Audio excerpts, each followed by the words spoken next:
Class 12 অর্ধপরিবাহী এবং electronics. পরের chapter অর্ধপরিবাহী।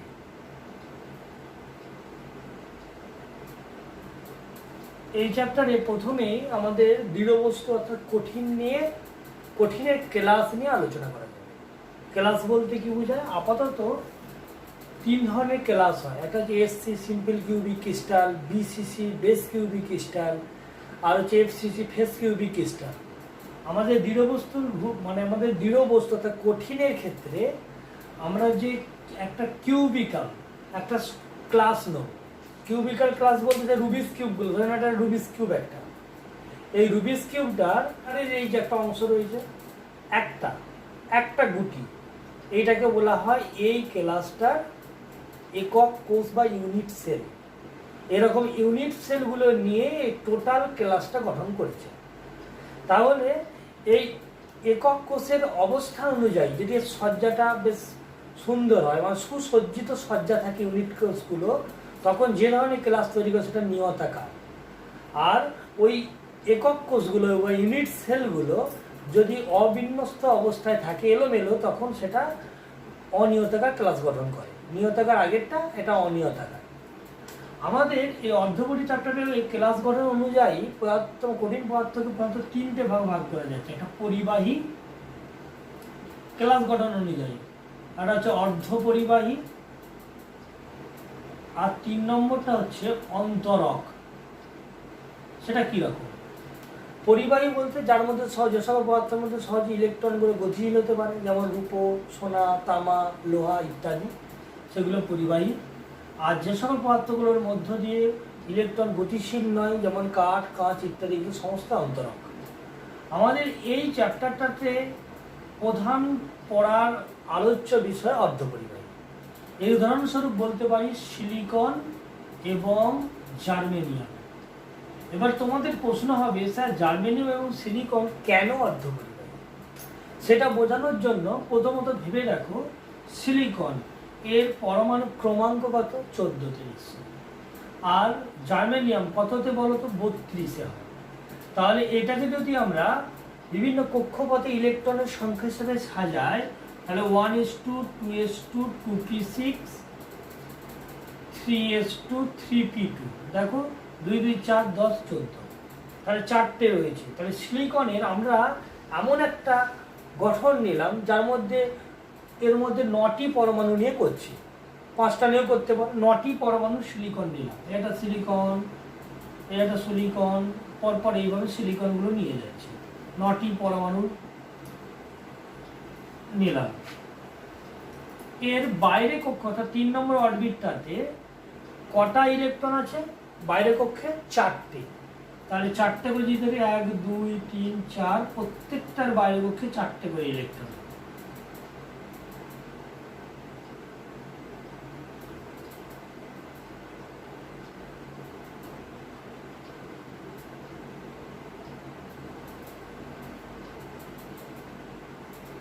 চারখানা করে। প্রত্যেকটার পরমাণু কি করে? তার অষ্টম প্রতিপূরণ করতে চায়। তাহলে এই পাশেটার সাথে পাশেটার সঙ্গে সমযোজী বন্ধনটা কোভ্যালেন্ট বন্ডে যুক্ত হয়। এদিকে আরো যদি পরমাণু থাকতো তার সঙ্গে যুক্ত হতো। তাহলে প্রত্যেকটা অষ্টম পূর্তির জন্য সমযোজী বন্ধন বা কোভ্যালেন্ট বন্ডে যুক্ত হয়েছে। তাহলে ইলেকট্রনগুলো এই সিলিকন পরমাণুর জন্য কোনো মুক্ত নেই, পরস্পর সঙ্গে সমযোজী বন্ধনে যুক্ত। তাই ইলেকট্রনগুলো গতিশীল হয় না সাধারণ অবস্থাতে, তার জন্য এর ভালো পরিবাহী নয়। তাপ দিলে কি ঘটে? বা চৌম্বক ক্ষেত্র, তড়িৎ ক্ষেত্র দিলে এই সমযোজী বন্ধনটা কি করে? তাপের ক্রিয়া ব্রেক হয়, ভেঙে যায়। তখন ওখান থেকে একটা ইলেকট্রন বেরিয়ে আসে, আর ওই জায়গাটা একটা হোল বা গর্তের সৃষ্টি হয়। হোল বা গর্তই মানে পজিটিভ, আর ইলেকট্রন মানে নেগেটিভ। তখন তাপ প্রয়োগ করলে বা চৌম্বক ক্ষেত্র দিলে অনেক সংখ্যক ইলেকট্রন উৎপত্তি ঘটবে, 7+ অর্থাৎ হোলের উৎপত্তি ঘটে। ফলস্বরূপ তখন এটা ভালো পরিবাহীতে রূপান্তরিত হবে। তাহলে সিলিকন যেমন আমরা দেখালাম, জার্মেনিয়ামের ক্ষেত্রে একই রকম ক্ষেত্রে এরও 4 নম্বর অরবিটটাতে 4টি ইলেকট্রন থাকবে। তুমি যদি এরকম কক্ষপথ অরবিটে ভাঙো, তাহলে সেই অনুযায়ী সেই ক্ষেত্রে সমযোজী বন্ধন যুক্ত হবে এবং সেটাও অর্ধপরিবাহী নিয়ে আচরণ করবে।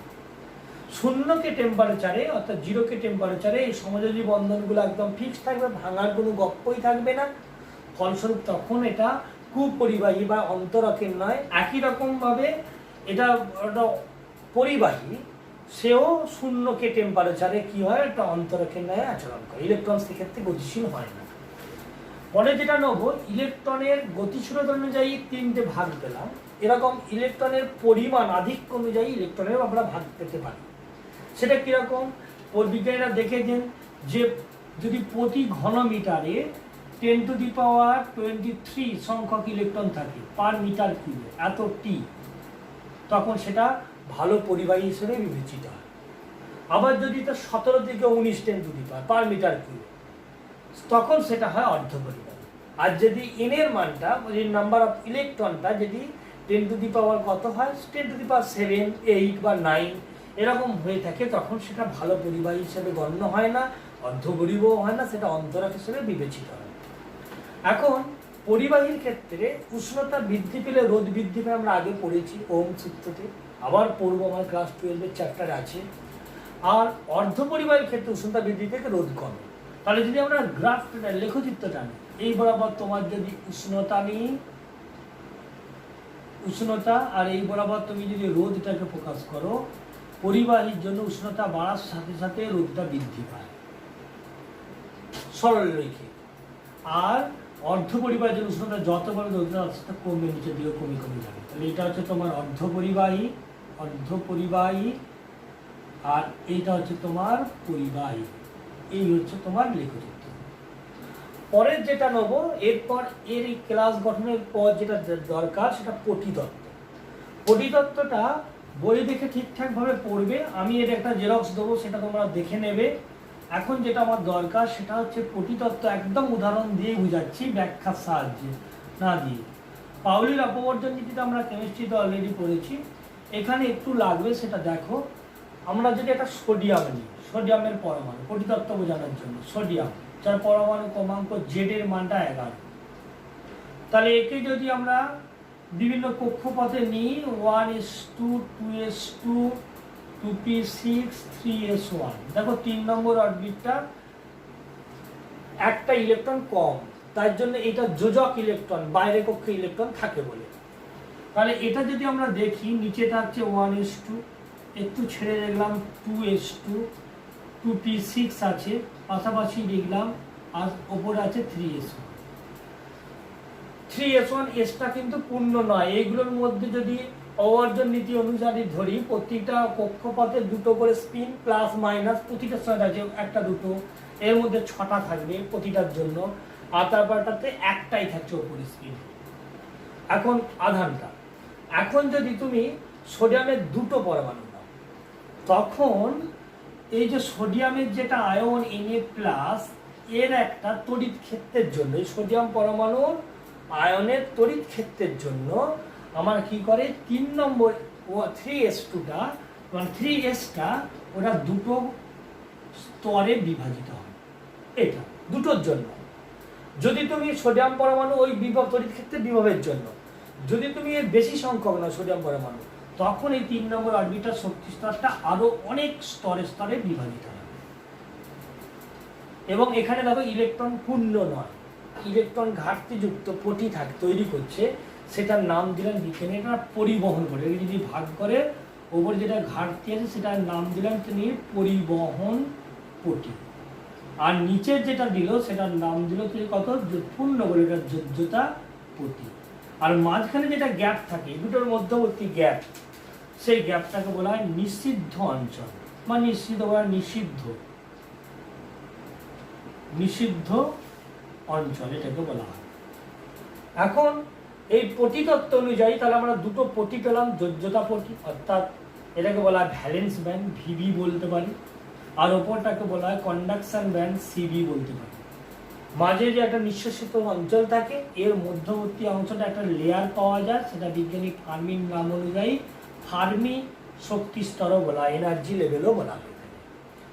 এখন এই পটিতত্ত্ব অনুযায়ী আমাদের ওই ক্লাস গঠন অনুযায়ী যে পদার্থ পেয়েছি, কঠিন পদার্থ, একে 3টে ভাগে ভাগ করতে পারি, সে একই রকমই পরিবাহী, অর্ধ পরিবাহী আর হচ্ছে অন্তরক।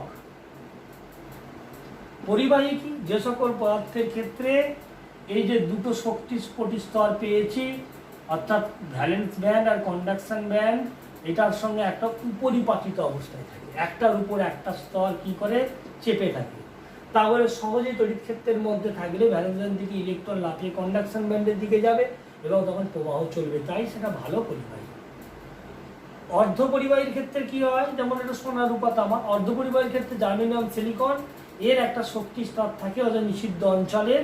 যদি আমরা জার্মেনিয়ামের জন্য বলি সেটা হয় 1.17 ইভি, আর সিলিকনের জন্য যদি বলি সেটা 0.74 বা 76 বলা হয় ইভি এর এনার্জি লেভেলের শক্তি স্তরটা, নিষিদ্ধ অঞ্চলটা। এখন এর বেলায় কি হয়, এই সকল পদার্থের ক্ষেত্রে একটা ভ্যালেন্স ব্যান্ড আর কন্ডাকশন ব্যান্ড যদি নিই, এই বরাবর তোমার যদি নিচে ভিবি থাকে, ওপরে যদি সিবি থাকে, দুটোর মধ্যে একটা গ্যাপ থাকে। এই এনার্জি গ্যাপটা, শক্তি স্তরের এনার্জি গ্যাপটা দুটোর ক্ষেত্রে দুটো, জার্মেনিয়ামের ক্ষেত্রে এটা হয়, সিলিকনের ক্ষেত্রে এটা হয়। সাধারণ টেম্পারেচারে ভ্যালেন্স ব্যান্ড দিকে ইলেকট্রনগুলি কন্ডাকশন ব্যান্ডের দিকে যেতে পারে না, অর্থাৎ যোজ্যতা পাটির দিকে, পরিবহন পাটির দিকে ইলেকট্রনগুলো সহজ যেতে পারে না। যত উষ্ণতাটা আমার কি করে বৃদ্ধি পায়, বা তড়িৎ ক্ষেত্র আমরা দিই বা চৌম্বক ক্ষেত্র দিই, তখন কি হবে, এই গ্যাপটাকে ভেদ করে ইলেকট্রন লাফিয়ে শক্তি নিয়ে কন্ডাকশন দিকে যাবে, তখনই প্রবাহটা চলতে থাকবে। সেই কারণে উষ্ণতা বাড়লে অর্ধ পরিবাহী রোধটা কি হয়, আস্তে আস্তে কমে যায়, পরিবাহিতাটা বৃদ্ধি পায়। অন্তরকের ক্ষেত্রে কি হয়, এই নিষিদ্ধ অঞ্চলের গ্যাপটা, নিঃশেষিত অঞ্চলে বা নিষিদ্ধ অঞ্চলের গ্যাপটা মাঝের যেটা আছে ভিবি আর এখানে আছে সিবি, এটা অনেকটাই বেশি, যে সহজে ওটা দিয়ে ইলেকট্রন ভিবি থেকে সিবির দিকে যেতে পারে না, তাই সেটা কি হয়, যেমন 5 ইবির থেকেও বেশি প্রায়, তাই সেটা 5 ইবির মতনই। তাই সেক্ষেত্রে কি হয়, ওটা ইলেকট্রন যেতে পারে না, ফলস্বরূপ এটা একটা অন্তরক বা কুপরিবাহী হিসেবে বিবেচিত হয়। তিনটেরই পরিবাহীর থেকে পরিতত্ত্ব অনুযায়ী পরিবাহী অর্ধপরিবাহী অন্তরকের পার্থক্যটা বই থেকে ভালো করে পড়বে। এখন অর্ধপরিবাহী পেলাম, দুটো পেলাম, সিলিকন আর জার্মেনিয়াম। এক্ষেত্রে এই দুটো অর্ধপরিবাহী বিশুদ্ধ, অর্থাৎ এখানে দু ধরনের অর্ধপরিবাহী, একটা এক্সেন্ট্রিক একটা ইনসেন্ট্রিক, অর্থাৎ বিশুদ্ধ আর অবিশুদ্ধ। বিশুদ্ধ অর্ধপরিবাহীগুলো কখনোই ভালো পরিবাহী নয়, বিশুদ্ধ পরিবাহীগুলো কখনোই ভালো অর্ধপরিবাহী রূপে বিবেচিত হয় না, কিন্তু ওর মধ্যে কিছু পরিমাণ বৈজ্ঞানিক পদ্ধতিতে সুপরিকল্পিতভাবে যদি কিছু পরিমাণ অপদ্রব্য মিশিয়ে দেওয়া হয়। অপদ্রব্য কোনগুলো, যেহেতু সিলিকন বা জার্মেনিয়াম, অর্থাৎ আমার এক্ষেত্রে সিলিকন বা জার্মেনিয়াম চতুর্যোজী মৌল, ওর থেকে পঞ্চযোজী অথবা ত্রিযোজী মৌল হতে হবে, যেটা আমি মেশাবো অপদ্রব্যটা। সুপরিকল্পিত বৈজ্ঞানিক পদ্ধতিতে এই অপদ্রব্য মেশানোর পদ্ধতিটাকে বলা হয় ড্রপিং, আর যে অপদ্রব্যটা মেশানো হয় সেটা ত্রিযোজী বা পঞ্চযোজী, থেকে বলা হয় ডোপ্যান্ট। তাহলে বিশুদ্ধ অর্ধপরিবাহীর সাথে অপদ্রব্য অর্থাৎ ত্রিযোজী অথবা পঞ্চযোজী বৈজ্ঞানিক পদ্ধতিতে মিশিয়ে যে ধরনের অর্ধপরিবাহী তৈরি করা হয় তাকে বলা হয় অবিশুদ্ধ অর্ধপরিবাহী। এখন অবিশুদ্ধ অর্ধপরিবাহী দু ধরনের হতে পারে, একটা হচ্ছে এন টাইপ আর একটা হচ্ছে পি টাইপ। এন টাইপ কোনটা, পি টাইপ কোনটা আমরা জানি। এন টাইপ অর্ধপরিবাহী কাকে বলে, যে সকল অর্ধপরিবাহীতে মানে বিশুদ্ধ অর্ধপরিবাহীর সাথে যদি আমরা পঞ্চযোজী অপদ্রব্য মিশিয়ে, পঞ্চযোজী মৌল মিশিয়ে যে ধরনের অবিশুদ্ধ অর্ধপরিবাহী তৈরি করি সেটা হচ্ছে এন টাইপ অর্ধপরিবাহী। এক্ষেত্রে সংখ্যা গুরুবাহক অর্থাৎ মেজরিটি ক্যারিয়ার সেটা হবে ইলেকট্রন, আর যে সংখ্যা লঘু বাহক অর্থাৎ মাইনরিটি ক্যারিয়ার হবে হোল। যদি আমরা ওই জাফরি গঠনটা দেখে, আগে এটা আমরা করেছিলাম, ধরো সিলিকন নিয়ে দেখালাম, সিলিকন 9টা সিলিকন পরমাণুর মাঝে আমরা একটা পঞ্চযোজী মৌল যেমন ফসফরাস মিশিয়ে দিলাম, পি, সিলিকন সিলিকন সিলিকন। তাহলে এই যেহেতু ফসফরাস পঞ্চযোজী মৌল, তার 5টা থাকবে, এর বাইরে পক্ষে ইলেকট্রন একটা এক্সট্রা, আর এইগুলো প্রত্যেকটা চতুর্যোজী মৌল বলে 4টে করে রয়েছে চতুর্যোজী বা 4 ভ্যালেন্ট। তাহলে সেক্ষেত্রে আমরা নিলাম কত, এইভাবে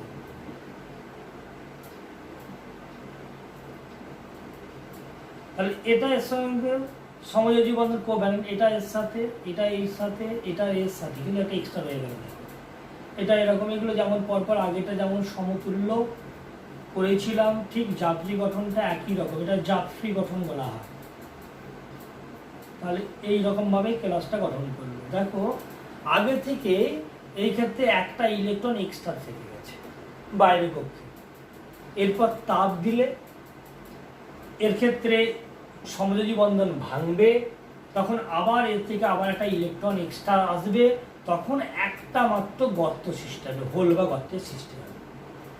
তাহলে দেখা যাচ্ছে যে যদি আমরা সিলিকনের সাথে অর্থাৎ বিশুদ্ধ অর্ধপরিবাহীর সাথে পঞ্চযোজী মৌল যুক্ত করি, তখন যেমন ফসফরাস যুক্ত করলাম, তখন দেখা যায় প্রতি মিটার কিউবেই আগে থেকে একটা ফসফরাস না তো একাধিক ফসফরাস আছে, আগে থেকেই ইলেকট্রনের পরিমাণটা বেড়ে থাকে।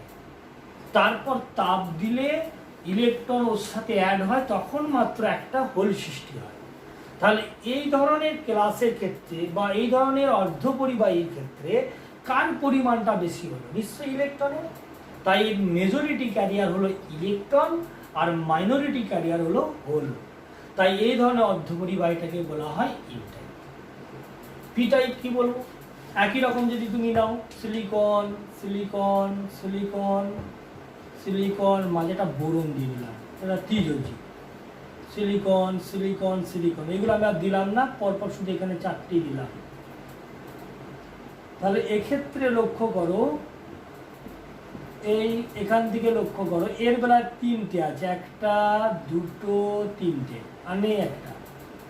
এইভাবে সমযোজী বন্ধন পাশে পাশের সঙ্গে যুক্ত হচ্ছে, এইভাবে এইভাবে এই দিকটা এই দিকে, এইখানে এইখানে দেখো সমযোজী বন্ধন তৈরি হয়ে একটা গর্ত হয়ে গেছে। তাহলে যদি বলি বিশুদ্ধ অর্ধপরিবাহীর সাথে ত্রিযোজী মৌল যেমন বোরন যুক্ত করলে যে ধরনের অর্ধপরিবাহী অবিশুদ্ধ অর্ধপরিবাহী তৈরি হয়, সেটাই হচ্ছে তোমার পি টাইপ। এই ক্ষেত্রে মেজরিটি ক্যারিয়ার কি হয়? সংখ্যা গুরুবাহক হোল, আর মাইনরিটি ক্যারিয়ার কি হয়? সেটা হচ্ছে ইলেকট্রন। আমরা এক্ষেত্রে কিভাবে তৈরি হলো? বোরন যুক্ত করার সাথে সাথে প্রতি মিটার কিউবে আগে থেকে 10⁷ সংখ্যক হোল তৈরি হয়ে যাচ্ছে। তারপর তাপ দিলে তবে ইলেকট্রন বিপরীত ধর্মী আধান ইলেকট্রন তৈরি হবে, আবার হোলের পরিমাণটা আস্তে আস্তে বাড়বে, সমতুল্য হোল বাড়বে, ইলেকট্রন যতগুলো তার সমতুল্য হোল বাড়বে। তাহলে এর বেলায় সংখ্যা গুরু বাহক হয়ে যাচ্ছে হোল, আর সংখ্যা লঘু বাহক হচ্ছে কে? ইলেকট্রন। তাই এটা হচ্ছে পি টাইপ অর্ধপরিবাহী। এখানে থেমে নেই বিজ্ঞানীরা, পি টাইপ এবং এন টাইপ অর্ধপরিবাহী থেকে তৈরি করলো পিএন সংযোগ ডায়োড। পিএন সংযোগ ডায়োড, যেটাকে আমরা ডায়োড বলি, যেটা আমরা ডায়োড হিসাবে কাজ করি বিভিন্ন ইলেকট্রিক সার্কিটে। পিএন সংযোগ ডায়োডের ক্ষেত্রে এটা বিশুদ্ধ অর্ধপরিবাহী। যদি এক প্রান্তে এই যে পি টাইপ ড্রপিং করলাম, আর এক প্রান্তে ত্রিযোজী মৌল মিশিয়ে এন টাইপ ড্রপিং করলাম, সেটা কি? পঞ্চযোজী মৌল মিশিয়ে, তখন যে ধরনের অর্ধপরিবাহীটা তৈরি হলো সেটার নামটা কি? সেটার নামটা হচ্ছে পিএন সংযোগ ডায়োড। এইটাই ভাবে যুক্ত হলে মাঝখানে একটা ব্যারিয়ার তৈরি হয়। কিভাবে ব্যারিয়ার তৈরি হয়, কিভাবে এই নিঃশেষিত অঞ্চলটা তৈরি হয়, সেটা আমি পরের ক্লাসে বলবো। পিএন সংযোগ মাঝে একটা গ্যাপ পাওয়া গেল, এই গ্যাপটাকে বলা হয় নিঃশেষিত অঞ্চল। সিম্বলটা হচ্ছে এই ধরনের। তোমরা দেখো, সেই যখন আমরা ডিজিটাল বর্তনীতে পেয়েছিলাম তখন এই ধরনের সিম্বল ইউজ করেছিলাম, সেটা এটাই। এই দিকটা হয় পজিটিভ, এই দিকটা হয় নেগেটিভ। বাকিটুকু পরের ক্লাসে।